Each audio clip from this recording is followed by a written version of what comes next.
And I don't throw that phrase out easily, prolific writer. You got to get after it if you want me to call you a prolific writer, but he certainly has.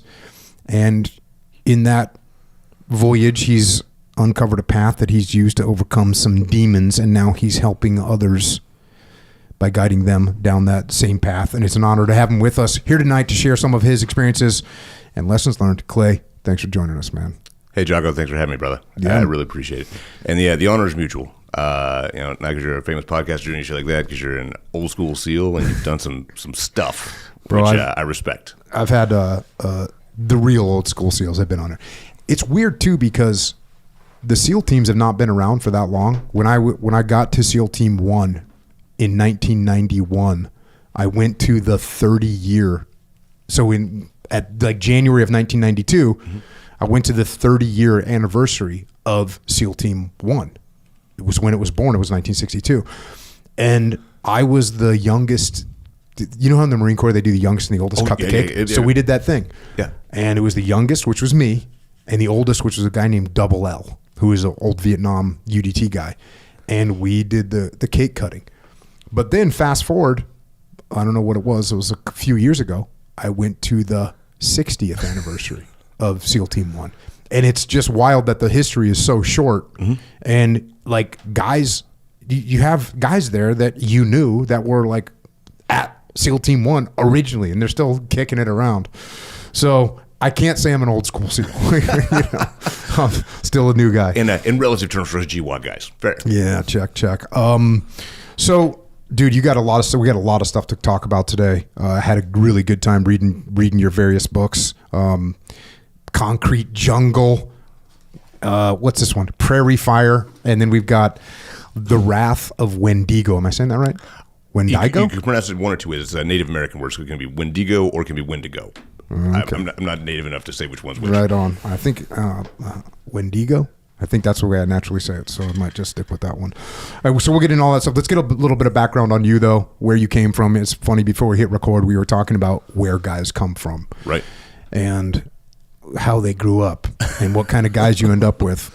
It always brings me back to, I had this conversation with a buddy of mine who is a emergency room doctor in Baltimore. And this was in a time, I think they were getting 17 puncture wounds on average a day from stabbings and shootings in Baltimore, because Baltimore was crazy. And he said that if a family, so you get all kinds of collateral damage. You get people that they're not a gang member, but they're just like little Sally was sitting on the front doorstep and she took a freaking round to the head, and she dies and she's 12 years old. And that happens a lot. And he said that basically if you have a family that has, if the family's tight, this traumatic incident can actually bring them together and make them even tighter. Mm-hmm. But if there's little fractures in that family, this traumatic incident can blow up the family and just cause total destruction. And I didn't make the connection at the time, but as I see guys now, when guys join the military, it's like when you go to war, if you got some little fractures in there, well, it can like make you more appreciative of life. It can make you better. Mm-hmm. But if in certain situations you got some little fractures, some things can get blown up.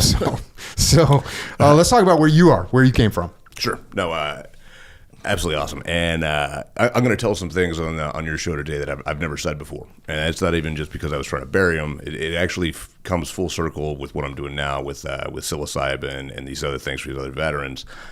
A lot of this actually I didn't remember until like 2 months ago. Actually, back in July when I agreed to come on the show, a lot of these things started unlocking. I've actually done probably 3 sessions of plant medicines in the meantime, and it's been extraordinarily weird. But I come from a little place in Texas, little tiny town, little oil patch in the panhandle of Texas, and dirt poor. We were there like when the oil boom ended, so everybody's broke. Especially my family was in oil and gas. Like my dad was a driller on a drilling rig for a while. Grandfather drove trucks in the oil field. So while everybody else is coming up in the country, our economy is smashed. So we're poor guys living in a trailer out in the middle of nowhere. I'm a little guy anyway. I wouldn't get any size until I'm like 20. I go to high school at 4'11" and 95 pounds. Damn. Yeah. It's wild. It's really fun. People won't can't believe this stuff later in life, but yeah, I'm not a big dude. Anyway, so things are pretty rough. It's a rough area too in its own way. It's not like we're in downtown Chicago or New York, something like that. But I mean, crazy stuff is happening. And while I'm not going to apologize for what happens, it does give me, especially now, some perspective on why my dad was the way he was. Mm-hmm. I can remember like crazy stuff when I'm like, before I can go to school, being like 5 or 6 years old.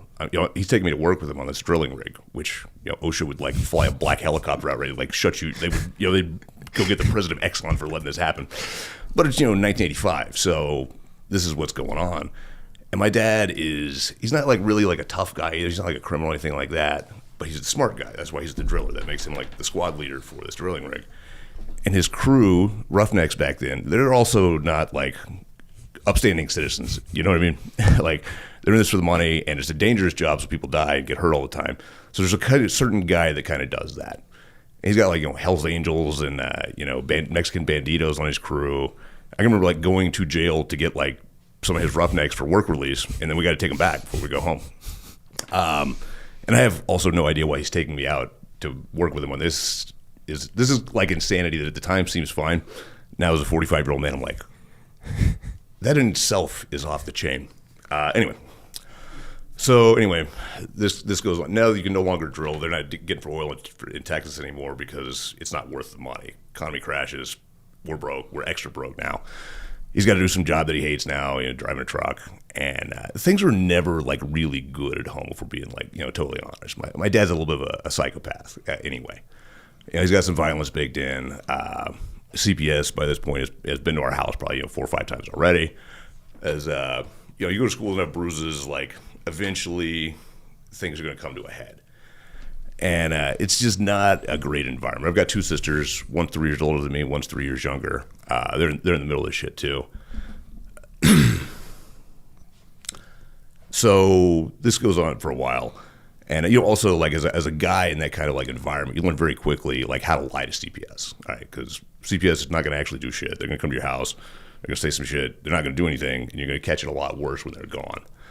So this is going on until about, when did the Gulf War start? 1991? The first Gulf War was 91. 1991, yeah. Okay, so this is where things really fall apart. All right, my dad starts to have like a midlife crisis. All right, he's an emotional. I don't know what the hell's wrong with him, but he's coming apart. And the Gulf War starts. He thinks like the apocalypse is upon us, right? War in the Middle East, like this is it. This is the end times. So now he wants to start going to church all of a sudden, like out of nowhere. We've never had to do any of this shit in our lives before. Now we're doing this.